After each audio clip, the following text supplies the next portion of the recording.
Elhamdülillahi Rabbil alemin. Ve salatu ve selamu ala Resulina Muhammedin ve ala alihi ve ashabihi ecmain. Allah'ın selamı, rahmeti, bereketi üzerinize olsun aziz ve muhterem kardeşlerim. Bir Kur'an iklimi programında yine beraberiz ve Hucurat suresi üzerinde sohbet ediyoruz ve Peygamberimiz söz konusudur. Peygamber aleyhissalatü vesselamın dindeki konumu, Allah katındaki yeri ve bizim onun önündeki durumumuz, duruşumuz ne olmalıdır? Bunlar üzerinde konuşuyorduk. Ve ikinci ayeti kerimeye geçebilmiştik henüz. Bütün ayeti kerimeler böyle çok uzun gidecek anlamında değil de Bismillahirrahmanirrahim. Ya eyyühellezine amenu la terfa'u esvatekum. Ey iman edenler! Seslerinizi Peygamber aleyhissalatü vesselamın sesinin üzerine çıkartmayın. Fevga savtin nebiyyi ve la teceheru lehu bil kavli kecehri ba'dikum li ba'din. Aynen normal birbirinizle konuşuyor gibi konuşmayın ha. Dikkat edin. Birbirinizle konuşuyor gibi sesinizi böyle cehri olarak yükseltmeyin. Ne olur öyle yaparsanız Allah korusun o zaman en tahbada amalukum ve entüm la teşurun. Amelleriniz boşa gider ve hiç farkında olmazsınız. Farkında olmazsınız. Bu da ayrı bir şey ha. Uyarı. Yani siz zannediyorsunuz ki böyle yani her şey tıkırında gidiyor. Hayır. Yani biz Efendimizin yanındayız ve bir şey olmadı falan. Hayır. Amelleriniz boşa gider ve siz bunun şuurunda, farkında olmazsınız buyuruyor. Aziz ve muhterem izleyenlerim, bu olayla ilgili birçok sebebi vürut, sebebi nüzul zikreder tarih kitapları. Özellikle söylediğimiz gibi rivayete göre Peygamber aleyhissalatü vesselam yeni iman etmiş bir kavme bir kumandan, bir öğretici gönderecekmiş de Hazreti Ebubekir falan şahıs olsun demiş. Uyeyne bin Hıns olsun demiş. Öteki bir başka şahsı söylemiş ve bu konuda biraz birbiriyle seslerini yükseltmişler. Efendimiz'i unutmuşlar orada. Ve Allah-u Teala da bu şekilde uyarmış. Ve onlar tabi rivayete göre bu ayeti kerime indikten sonra Hazreti Peygamber aleyhissalatü vesselam onun yanında Hazreti Ebubekir ve Hazreti Ömer öyle yavaş konuşmaya başlamış ki bu defa Efendimiz onları sözlerini duymadığı için, anlamadığı için tekrar ettirmiş. Bir daha söyle anlamadım, duymadım demiştir. Bu ayete öylesine iman etmişler, öylesine korkmuşlar, öylesine tedirgin olmuşlardır. Hatta bildiğiniz gibi bu arada sahabelerden başkaları da namaza gelmez olmuş bazıları. Yani Hazreti Zeyd diye birisi, yani o da Efendimiz bakıyor namazda göremiyor falan, nerede? Ya Resulallah o korkuyor. Niye? Onun sesi yaratılıştan biraz kabaymış. Yani kendisinden değil, yaratılışından biraz Davudi, kaba, yüksek tonda konuşan bir yani tarzı varmış. Bu ayet bana indi zannetmiş veya bu ayetten dolayı öyle titremiş ki namaza bile gelemez olmuş. Efendimiz onu çağırmış. Hayır, bu ayet seni ilgilendirmiyor, seni muhatap almıyor diye. Evet. Söylediğimiz gibi bu ayet bize ne diyor acaba? Biz madem o devirde yaşamıyoruz, söylediğimiz gibi biz Efendimizin emirleri karşısında, sireti karşısında, şahsiyeti karşısında bugün aynı edebi, aynı hayayı, aynı dikkati kuşanmak durumundayız. Allah korusun. Yani bunun zıttı nedir? Biz görüyoruz. Müslüman olduğu halde öyle insanlara rastlıyoruz ki maalesef ayak üzerinde. Peygamber Efendimiz'den bahsedilirken, Peygamber Efendimiz'in emirlerinden, sünnetinden bahsedilirken, yani öyle lakayt, öyle vurdum duymaz, öylesine sağır, yani öylesine açık konuşalım, edepsiz insanlara rastlıyoruz ki herhalde bu ayet-i kerimeler biraz onları da ilgilendirir, öyle değil mi?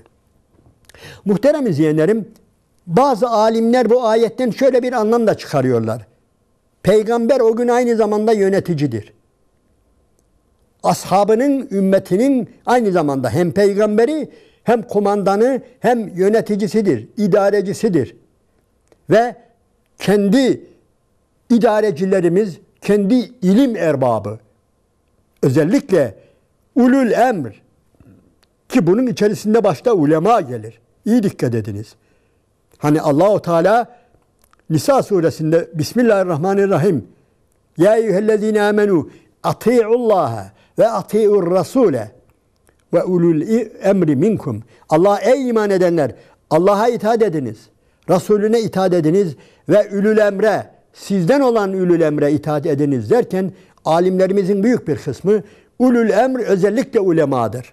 Ondan sonra umeradır. Yani gönül ister ki hem alim hem ulemadan hem umeradan olsun. İkisi bir aynı sıfatlar bir insanda birleşsin. Nurun ala nur olur. Yani bizi idare edenler aynı zamanda ciddi şekilde alimlerimiz olsa keşke. Yani o da ayrı bir olay. Ama neyse, müminlerin idarecilerine karşı da diyor, müminler böyle davranmak durumundadır. Bu edebi, bu takvayı, bu hayayı kendilerini yönlendiren alimlere ve İslami yöneticiler karşısında da aynen böyle olmak durumundadır.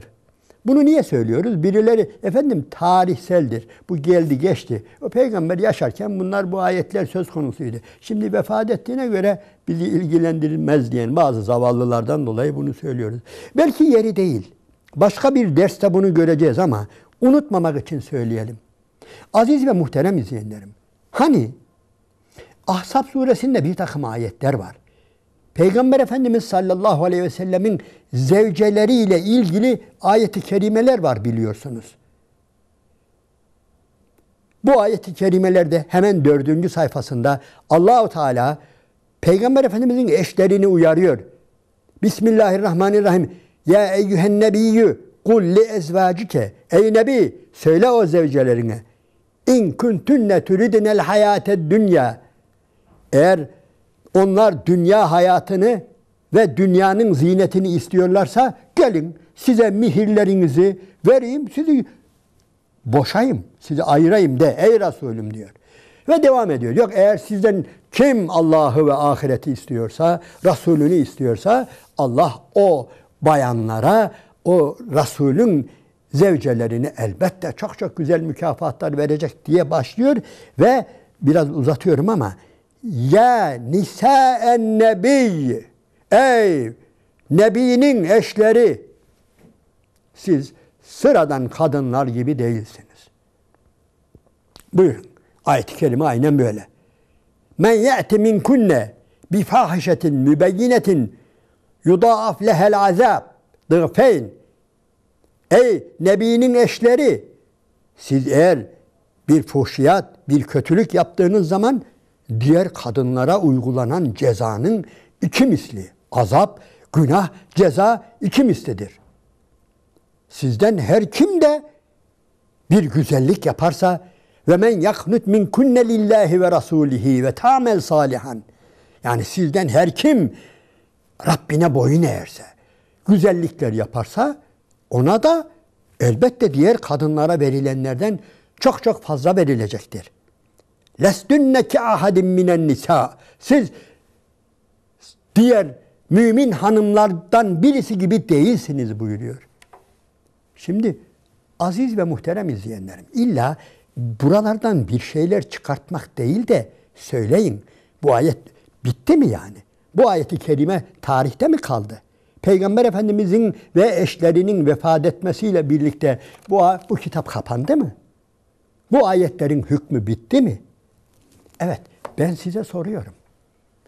Evet, bugün bile sıradan bir Müslüman, sıradan, yani öne çıkmayan, rastgele sayılardan biri, cami cemaatinden birisi, böyle bir müminin hanımının kötülük yapmasıyla, düşünün, böyle bir mümin kardeşimiz var, sıradan bir mümin, sıradan, yani öne çıkan bir yönü yok.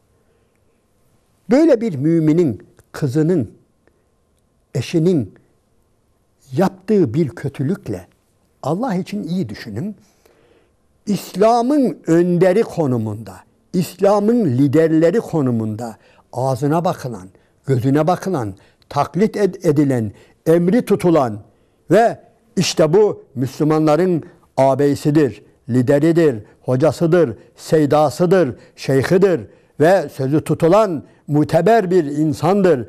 Dini öğrenmek istiyorsanız bu kişiden öğrenin denilen zatların eşleri aynı mıdır Allah aşkına? Söyleyin. Onların yapacağı bir kötülük aynen bu ayet devam etmiyor mu? Zorluyor muyuz yani? Şimdi biz burada inadına hayır, iyi düşünün. Eğer yok efendim bizim için aynı diyorsanız aynı olsun. Yani bugün sevdiğimiz ve özellikle kafirlerin, münafıkların da dikkate aldığı bir ağabeyimizi düşünün. Bir hocamızı düşünün. Bir seydamızı düşünün. Bir liderimizi düşünün. İslam adına işte örnek, üsve-i hasene dediğimiz yani örnek bir ağabeyimizin, bir liderimizin, bir hocamızın, bir seydamızın kızı, eşi eğer bir kötülük irtikab ederse, bir günah, bir terbiyesizlik yaparsa Allah aşkına söyleyin, İslam'a açtığı yara aynı olur mu hiç? İsterseniz deneyin veyahut da görün, bakın. Eğer başımıza gelmişse bu kafir medyanın şunun bunun yani nasıl onu böyle yani bir mal bulmuş mağribi gibi böyle bir şeye sarılıp müminlerin tepesine vurduğuna şahitlik ediyoruz değil mi? Onun için aziz ve muhterem izleyenlerim bu şey de böyledir ha. Yani Hucurat suresinin ilk ayetleri de böyledir. Müslümanlar elbette hayatında o zaman asr-ı saadetteki Müslümanlar Peygamber aleyhissalatü vesselama karşı bir edep, bir haya, bir efendilik takınmak, öyle bir duruş sergilemekle mükellef oldukları gibi biz de gerçekten Peygamberin aleyhissalatü vesselamın postuna oturmuş, mesela el-ulemâ'u veresetül enbiya, alimler peygamberlerin varisleridir. Ve normal Müslümanlar hem alimlerine karşı hem dindar olan kendi elleriyle getirdikleri o yöneticilere karşı da benzer tavırları sergilemekle mükelleftir desek herhalde abartmış olmayız. Elbette abartmayacağız. Eğer abartıyorsak elbette bu ayrı bir olaydır. Abartma var mı? Var. O da ayrı bir olay. Efendim Peygamber Efendimiz'i de abartmışlardır. Adam gelmiş, Peygamber Efendimiz'i ilk defa görüyor ve adam zangır zangır titriyor. İşte bu Allah'ın Resulü Muhammed sallallahu aleyhi ve sellem, işte bu ümmetin önderi diye karşısına gelmiş zavallı bedevi böyle titreyince Efendimiz şaşırıyor. Adamı ikaz ediyor, uyarıyor. Dikkatli ol diyor. Kendine gel. Karşındaki Mekke'de kurumuş ekmekleri yiyen bir kadının oğludur. Bu kadar. O da ayrı bir olay. Bu ayrı bir görev. Yani abartmama olayı ayrı bir görevdir. Vefat ettiği gün biliyorsunuz ne olmuştur?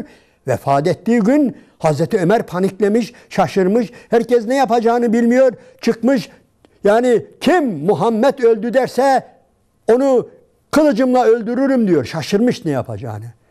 Ama ötelerden Hazreti Ebubekir çıkıp geliyor. Bismillahirrahmanirrahim. Ve ma Muhammedun illa rasul. Kad halet min qablihir rusul.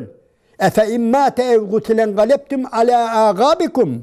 Ve men yengalib ala agibeyhi felen yedurrallahe şey'a. İlâ ahiril ayet. Muhammed ancak Allah'ın bir Resulüdür. Kendinden önce geçen Resuller gibi. Peki o ölür veya öldürülürse söyleyin. Ökçeniz üzerine geri mi döneceksiniz diyor. Ve Hazreti Ebubekir bu ayeti okuyor ve buyuruyor ki kim Muhammed'e tapıyorsa bilsin ki Muhammed ölmüştür.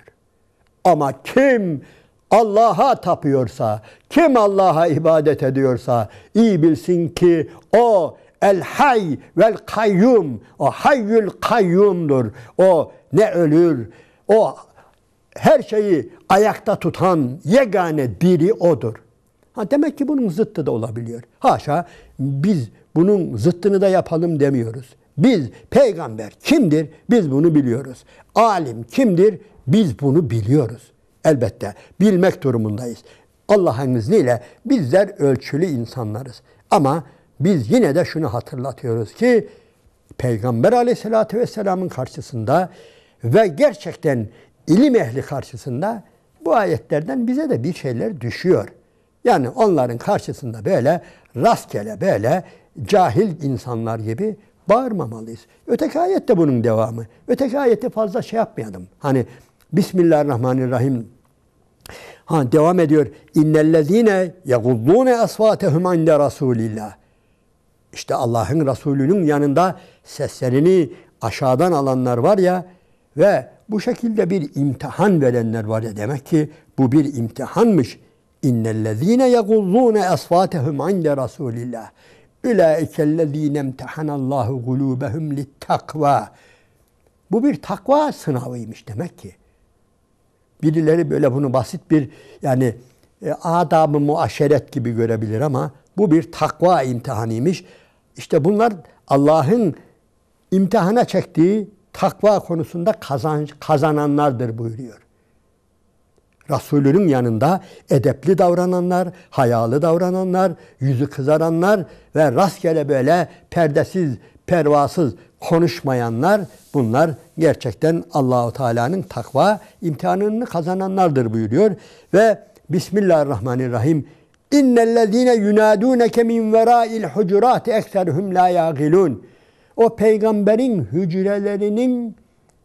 hücrelerinin arkasından durmadan peygambere, burada yazmıyor da ey Muhammed, ey Muhammed hadi seni bekliyoruz çık da gel diyenler var ya, onlar gerçekten cahillerdir ha. Onlar yanlış yapanlardır. Onlar akletmeyenlerdir. Ne olurdu biraz sabretselerdi. Biraz sabretselerdi o geliyordu. Aziz ve muhterem izleyenlerim, bu ayet-i kerimeler üzerinde aslında çokça dururuz ama ayet-i kerimenin Sure-i Celile'nin bütünlüğünü kaçıracağımız için bu ayet-i kerime üzerinde de fazla durmayacağız. Çünkü burada da Allah-u Teala bedevi, çölden gelen Arapları terbiye ediyor. Ve şehir medeniyetini gösteriyor. Medeniyet şehirdir. Din Medine'dir. Medine şehir demektir. Ve özellikle Medine hem şehir anlamı var hem de şeriatı olan, dini olan. Dikkat edin, din kelimesi var ya, Medine de oradan geliyor. Din, deyn, düğün, Medine, medain hep aynı yerden geliyor. Din, İslam bize şehir hayatını öğretiyor. Çöl hayatından vazgeçiriyor. Yani İslam özellikle şehir medeniyetini koruyor. Ve ölçü olarak onu gösteriyor. Ve buna uymayan insanları bir bir uyarıyor. İşte bu Hucurat Suresinde de bu insanlar var. Bu bedeviler var. Çölden gelen, görgü, kural, hiçbir şey tanımayan insanları Allah-u Teala bu surede yontuyor biraz. Bu surenin sonunda da yine bu bedevi Araplarla ilgili Allah-u Teala'nın bu yontma işlemi devam ediyor. İnşallah yeri geldiğinde göreceğiz. Allah-u Teala özellikle Resulüne hakkıyla iman eden, onu seven, ona itaat eden, onun konumunu tartışmayan, onun konumunu pazarlık konusu etmeyen, canı gönülden teslim olan bahtiyar kullarından eylesin. Allah'ın selamı, rahmeti, bereketi üzerinize olsun aziz ve muhterem kardeşlerim.